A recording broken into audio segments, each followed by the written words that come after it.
On s'est tous demandé au moins une fois en voyant un tour de magie comment le magicien arrivait à faire cela. Voir quelque chose d'aussi dingue juste devant nous et ne pas comprendre le tour peut parfois être frustrant. En règle générale, un magicien ne révélera jamais son secret, mais il arrive que parfois, certains tours assez incroyables soient révélés au grand jour. En voici quelques-uns. Vous pourriez être étonné par la simplicité de réalisation de certains tours, alors restez jusqu'à la fin. Et si vous aussi vous adorez la magie, pensez à vous abonner et à mettre un petit like sous la vidéo.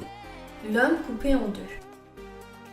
Le magicien ayant le plus étonné son public avec ce tour est certainement le très célèbre David Copperfield. Pour faire ce tour, il est allongé sur le ventre dans une boîte pendant qu'une énorme scie descend doucement vers le milieu de son corps. On voit la scie couper David Copperfield complètement en deux, et le bas de son corps se séparer du haut. Quelques instants après, son assistante rapproche les deux moitiés du magicien, et quelques secondes plus tard, il se relève entier et complètement indemne, sous le tonnerre d'applaudissements de la foule en délire. C'est un tour vraiment impressionnant qui n'est pourtant pas si compliqué à réaliser. En effet, la grande boîte dans laquelle s'installe David Copperfield au début du tour est en réalité deux petites boîtes. C'est là que réside tout le secret du tour. Quand Copperfield s'installe dans la première, un assistant caché dans la seconde sort doucement ses jambes, donnant l'illusion que ce sont celles du magicien. La difficulté de cette manœuvre est de synchroniser les mouvements du magicien avec ceux de l'assistant, pour que le tour paraisse fluide et que l'illusion soit complète aux yeux des spectateurs. Marcher sur l'eau. Bon nombre de magiciens ont marché sur l'eau, mais une des représentations de ce tour les plus connues est sans doute celle de Criss Angel, marchant en plein milieu d'une piscine alors que d'autres personnes s'y baignaient. Comment a-t-il fait? C'était en fait plutôt simple. Criss Angel marchait en réalité sur des plaques de plexiglas fixées sur des piliers eux aussi en plexiglas. En plus d'être transparent, ce matériau possède le même indice de réfraction que l'eau, ce qui signifie qu'une fois immergé, il devient presque impossible de le voir. Une fois le plexiglas installé et invisible pour le public, le magicien n'avait plus qu'à avancer avec précaution sur l'eau, en faisant comme s'il marchait directement sur la surface de cette dernière. Pour renforcer cette illusion, le magicien faisait tomber des objets qui bien évidemment coulaient, rendant le tour encore plus impressionnant. La disparition de la Statue de la Liberté. Il n'y a pas beaucoup de tours de magie qui ont fait la une des journaux pendant plusieurs jours, et le plus connu est sans conteste celui où David Copperfield a fait complètement disparaître la Statue de la Liberté, et ce, devant des centaines de personnes. Bien sûr, il n'a pas vraiment fait disparaître cette énorme statue de New York, alors comment a-t-il pu bluffer des centaines de personnes ce soir-là? C'est simple, il a tout simplement fait disparaître toutes les personnes qui assistaient au tour. En fait, toutes ces personnes étaient sans le savoir sur une plateforme géante qui pouvait tourner autour de la Statue de la Liberté. Pendant le tour de magie, un drap géant était tendu devant la statue, ce qui avait pour effet de la cacher entièrement aux yeux du public.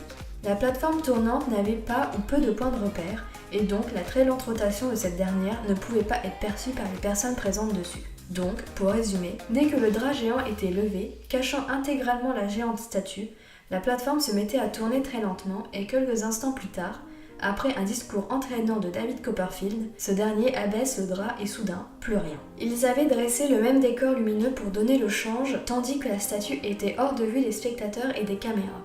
L'illusion était donc totale et réussie. La Statue de la Liberté avait bel et bien disparu. Après un tonnerre d'applaudissements, le drap blanc était levé à nouveau et le processus inverse était enclenché. Et quelques instants plus tard, la Statue de la Liberté était de nouveau visible aux yeux des spectateurs. Un des tours les plus impressionnants de tous les temps.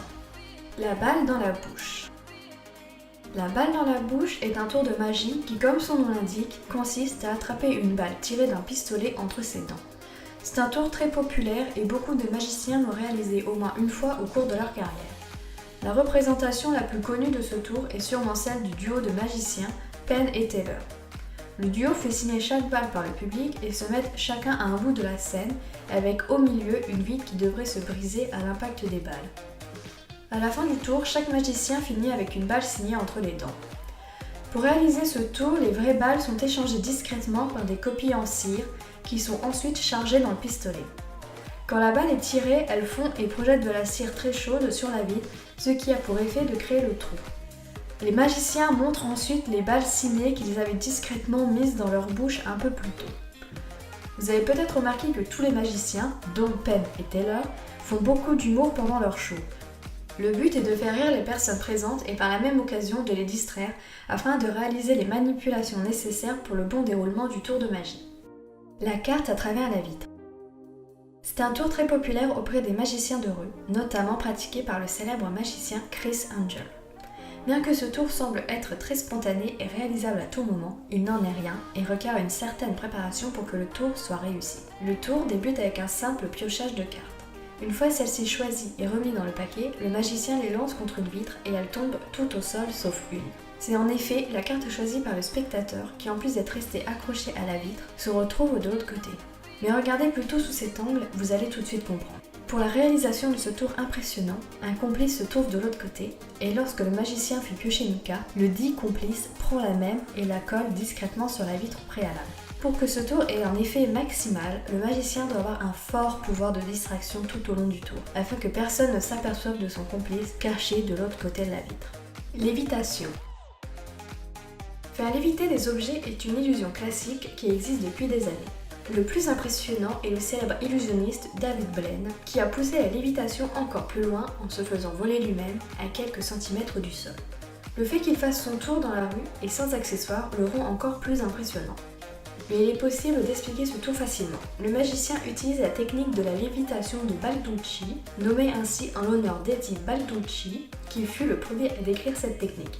Pour réaliser cette illusion, David Blaine doit se tenir à une certaine distance de son public et doit s'assurer qu'il soit pile derrière un de ses pieds, en avançant son deuxième pied un peu devant le premier afin de se tourner à 45 degrés par rapport à son audience. Après cette petite préparation, le tour est réalisé à 90%.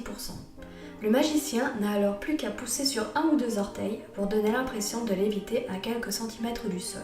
En d'autres termes, un tour simple est très efficace si la réalisation est correctement effectuée et si le magicien parvient à garder l'attention de ses spectateurs sur lui. Alors, vous connaissiez déjà l'explication de tous ces tours ? Dans tous les cas, dites-moi en commentaire lequel vous avez préféré et avant de disparaître, n'oubliez pas de liker la vidéo et de vous abonner pour ne rien louper.